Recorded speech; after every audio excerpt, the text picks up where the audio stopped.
Хараараа. Айшаа 349 км хүрсэн байна. Замын үед 355.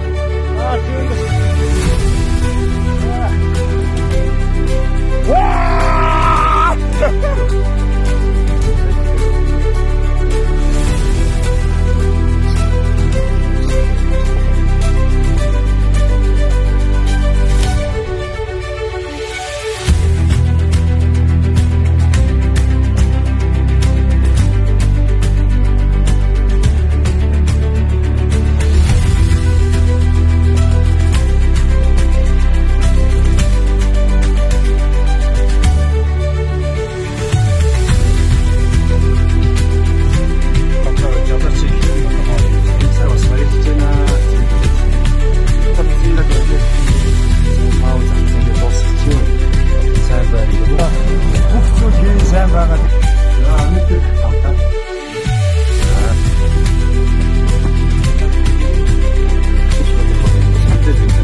Тэгээд амжилтыг эрхэлдэг хүмүүс одоо бас тийшээ хамт байгаараа. Тэгээд миний одоо